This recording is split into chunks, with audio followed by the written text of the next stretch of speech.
क्योंकि बहुत सारे हमारे जो पश्तून भाई दोस्त हैं, मेरे अपने बड़े अच्छे ताल्लुकात वाले हैं, वो सारे कहते हैं जनाब के कभी उनसे बात करो, लेकिन अभी ये आपको किताबों में मिल जाएगी बातें।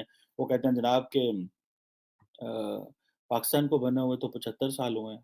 इस्लाम को तो आए हुए 1400-1500 साल हुए हैं और हम जो हैं वो पश्तून हैं वो 5000 साल से। इसी तरह बलोची भी ये कहते हैं। वो कहते हैं ये जो मज़हबी और नेशनलिस्ट आइडेंटिटी है ये तो अभी है, लेकिन हमारी जो एथनिक आइडेंटिटी है वो तो 5-5 हज़ार साल पुरानी। क्राइसिस से निकालना और होता है, फंडिंग जो है ना ये और चीज है। फंडिंग इसलिए दी जाती है कि आपको ये पैसे इसलिए दिए जा रहे हैं कि आप उन्हें फलां काम करना है। अच्छा, जैसे फॉरेन फंडिंग का केस यहाँ चल रहा है इमरान खान पे। हाँ जी। टर्की में जो ज़ल्ज़ला आया है उस पे अब कुछ नई कॉन्स्पिरेसी थ्योरीज सामने आ रही हैं, कुछ नए ख्यालात सामने आ रहे हैं। बहुत से लोगों ने मुझे ये कहा कि आपने ज़ल्ज़ले पर तो बात की ही नहीं। एक तरफ तो भारत के समर्थन में बयानों की लड़ी हमेशा से ही लगी है। जब से तालिबान सरकार में आए हैं, सत्ता में आए, उसके बाद से ही हिंदुस्तान के प्रति पॉजिटिव कमेंट्स ये तभी से मामला चला आ रहा है। हिंदुस्तान के जो इन्वेस्टमेंट्स बंद पड़ गए थे वो भी चालू हो रहे हैं, सब कुछ हो रहा है। इसी के बीच में बार बार स्टेटमेंट्स ऐसे भी आते हैं तालिबान की तरफ से, जैसे कि अभी रिसेंट में भी आया कि ये जो अफगानिस्तान है, सब कुछ है, ये कल्चर बहुत पुराना है। जो पश्तून वर्ड है ये इस्लाम से भी बहुत पुराना है। इस्लाम तो सबको पता है 1400 साल पहले आया, लेकिन वो खुद ही कहते हैं अफगानी तालिबानी की जो पश्तून है ये 5000 साल से ये सभ्यता संस्कृति चली आ रही है और बहुत लंबे समय से भारत का ही हिस्सा थे, भारत का ही बाहरी कोना पड़ता था ये अफगानिस्तान, जिनसे इनकी संस्कृति पूरी पूरी उपजी है। तो और पाकिस्तान के अंदर तो आप देखो कुछ नहीं है, लेकिन अफगानिस्तान के अंदर कई सारे होटल्स, कई सारे भारतीय राजाओं के नाम पर आज भी बने हुए हैं, क्योंकि वो उसको अपनी धरोहर मानते हैं। अफगानिस्तान का मुतल्लिक शेरशाह सूरी ने कहा था कि अगर मेरे बस में हो तो मैं इसको खंडरात में तब्दील कर दूं।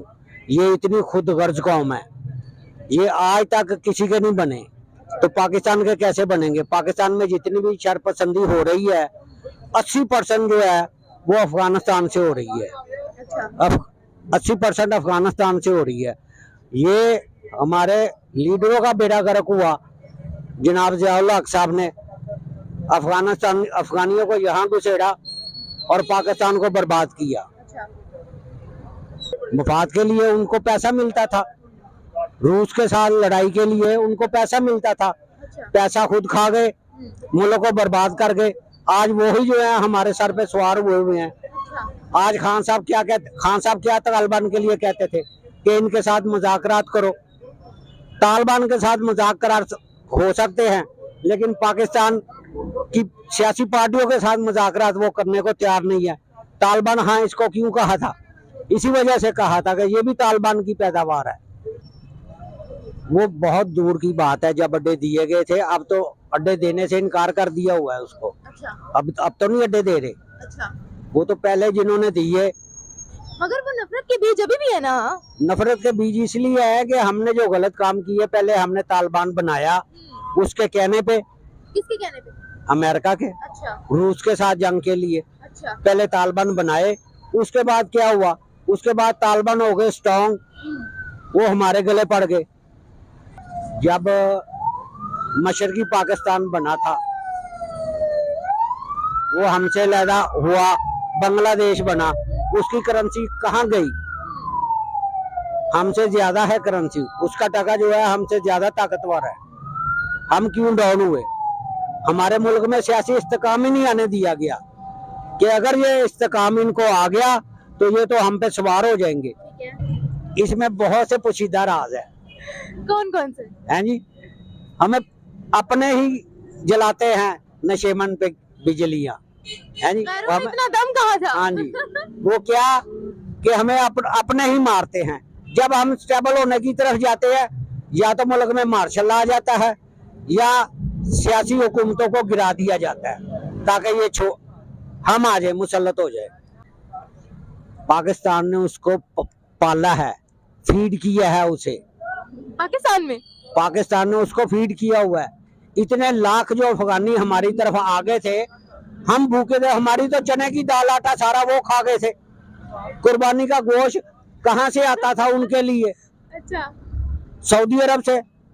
बकरे पैक होके आ रहे हैं, वो कट्टा खाने वाले बकरे खाने लग गए।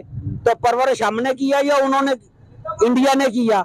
टर्की में आने वाले ज़लज़ले के मुतालिक ये कहा जा रहा है कि ये एक टेक्नोलॉजी के थ्रू लाया गया है और उस टेक्नोलॉजी का नाम है HAARP, HAARP। अब इससे पहले कि हम इस टेक्नोलॉजी पे बात करें, इन खबरों के बीच एक चीज जान लेना काफी जरूरी है। भारत ने अपनी सेना के विमानों को कहीं भेजने के लिए कभी भी पाकिस्तानी एविएशन विभाग से किसी तरीके की अनुमति नहीं मांगी है। भारत ने भी तुर्की में विनाशकारी भूकंप से प्रभावित हुए लोगों के लिए 2 विमानों के जरिए राहत सामग्री और मेडिकल दलों को भेजा है। लेकिन दूसरी ओर अगर पाकिस्तान की बात करें तो उसने तुर्की की मदद करने के बजाय उसे और फंसा दिया है। पाकिस्तान ने तो तुर्की के पीठ पर खंजर खोप डाला है। की आवाज ज़लज़ले से ज्यादा खौफनाक सुनाई देती है। अच्छा, इसमें आपने देखा होगा कि एक ब्लू लाइट नजर आ रही है बार बार आसमान पर। हालांकि बारिश नहीं हो रही, बादल नहीं है, लेकिन मैंने इसके ऊपर कोई तवज्जो नहीं दी। खैर, पाकिस्तान ने यह हरकत करके एक बार फिर यह बता दिया कि पाकिस्तान जैसा मुल्क अपनी साख बचाने के लिए किसी भी देश को बर्बाद होते देख सकता है। हमारे आर्मी के दस्ते गए, हो सकता है क्योंकि हम खुद भी एक मुश्किल घड़ी में हैं। हमारा जो एक डिफॉल्ट का रिस्क है सबको पता है। 3 फेब 3 फरवरी को उन्होंने ये कहा था और 5:03 उनके टाइम जोन के मुताबिक शाम का ये टाइम था 3 फरवरी को, जिस पे उन्होंने लिखा था कि सूनर और later there will be a 7.5 magnitude earthquake in this region, south central Turkey, Jordan, Syria, Lebanon. ये सारा उन्होंने लिखा था। भूकंप आने के बाद 21,000 से ज्यादा लोग घायल हैं और इलाके के 3 एयरपोर्ट्स भी पूरी तरीके से क्षतिग्रस्त हो गए हैं। लेकिन भारत ने तुर्की को मदद देकर दुनिया को संदेश दिया कि भारत हर मुश्किल परिस्थिति में खड़ा है, तुर्की के साथ खड़ा है। हमारे मशहूर और मारूफ जनाब ज़ैद हामिद साहब की एक ट्वीट मिली जिसमें उन्होंने इस पर लिखा था कि can anyone explain what is the blue light. उन्होंने लिखा कि भाई ये तो बारिश भी नहीं हो रही, ये बादल भी नहीं छाए हुए, ये ऐसा मौसम भी नहीं है, तो फिर ये जो लाइट है ये क्या है। जबकि कई लोग तबाही में घायल हुए, 8,000 से ज्यादा लोगों को रेस्क्यू किया जा चुका है, जबकि काफी लोगों को अभी तक रेस्क्यू नहीं किया गया है। कई सीमा से लगे तुर्की के इन शहरों को भारी नुकसान हुआ है, जो कि आसमान से आप साफ देख सकते हैं। कि तुर्की की मदद करने जा रहे भारतीय विमान पर पाकिस्तान ने अड़ंगा लगा दिया। 1993 में स्टार्ट हुआ था और कहा जाता है कि कुछ कंट्रीज के पास ये है इसकी टेक्नोलॉजी, खास तौर पर एक अमेरिका का नाम लिया जाता है इसके बारे में। तालिबान इनको जो है वो कश्मीर फतेह करके देंगे। उम्मीद ऐसी ही थी पाकिस्तानियों को कि जो तालिबान हैं वो इनको कश्मीर फतेह करके देंगे। सिर्फ कश्मीर ही नहीं फतेह करेंगे, वो अफ़गानिस्तान का जो ज़मीन है पाकिस्तान के हिस्से में आ जाएगी, पाकिस्तान का नक्शा बड़ा हो जाएगा। उसके बाद जो सेंट्रल एशियन कंट्रीज़ हैं उन पर भी हमले होंगे, फिर धीरे से ईरान के हिस्सों पे भी हमले होंगे। भारत का भी कश्मीर से लेकर और आगे का हिस्सा जो है वो किया जाएगा। कुल मिला के जितना आज पाकिस्तान का साइज़ है उससे 4, 5, 6 गुना बड़ा पाकिस्तान ये लोग बना ले जाएंगे। उसमें भारत का थोड़ा हिस्सा, बाकी सब थोड़ा हिस्सा मिला के बना ले जाएंगे। और फिर उसके दम पे इनको ऐसी उम्मीद थी, और ये 1, 2, 10, 20 लोग की बात नहीं है, इनकी करोड़ों की आबादी, मेजॉरिटी इनकी आबादी ये सोचती थी कि बस तालिबान वहाँ पे सत्ता में आ गए हैं, अब जो है पूरे के पूरे सब कॉन्टिनेंट से लेकर सेंट्रल एशिया तक सिर्फ और सिर्फ पाकिस्तानी इस्लाम का झंडा फहराएगा। अब क्योंकि इस्लाम तो और जगहों पे भी है, मुसलमान तो और जगहों पर, लेकिन पाकिस्तानी इस्लाम का जो है वो झंडा फहराएगा। पाकिस्तान का जो आर्मी चीफ है वो वहाँ का राजा बनेगा, वो वहाँ का बादशाह बनेगा, पाकिस्तानी फौज फैल जाएगी, और देखते ही देखते पहले हम इंडिया को पछाड़ेंगे, फिर दुनिया में देखते देखते हम दुनिया के एक बड़ी सुपर पावर बन जाएंगे, जिसको भी ऊपर रशिया से लेकर नीचे तक का पूरा आप समझ लो कि रशिया बॉर्डर से लेकर के नीचे बलूचिस्तान जहाँ पे आज पाकिस्तान है वहाँ तक का पूरा इनका उम्मीद थी कि ये सब इलाका इनके अंडर रहेगा, यहाँ पे इनके बिजनेस भी चलेंगे, यहाँ पे टूरिज्म भी बढ़ेगा, कश्मीर में टूरिज्म बढ़ा देंगे।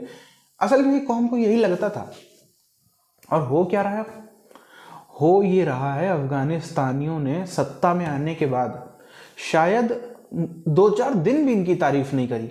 ये करते रह कि हमारे ये ब्रदर आ गए, वहाँ पे हमारे अच्छे लोग आ गए, हमारे जो है वो गुलामी की जंजीरें तोड़ दी तालिबानियों ने, ये कर दिया है, वो कर दिया। इमरान खान की सरकार थी उस समय, इमरान खान की तरफ से, उसकी पार्टी की तरफ से बहुत बयान आ रहे थे, बाकी पाकिस्तानियों की तरफ से बहुत बयान आ रहे थे तालिबानियों ने एक बार भी थैंक यू नहीं बोला कि हाँ भैया धन्यवाद, पाकिस्तान का बहुत बड़ा रोल है इसमें, कुछ नहीं। और चालू क्या हुआ उसके बाद से, इन्हीं की जमीन वो इनके ऊपर काल बन के साबित हुए हैं। पाकिस्तान को इतनी तकलीफ आज तक ना भारत ने पहुंचाई है, ना अमेरिका ने पहुंचाई है, ना किसी देश ने पहुंचाई है, ना पहुंचा पाएगा, जितनी आज इनके यहाँ पर तालिबानियों ने हालत क्या में खराब कर रखी है।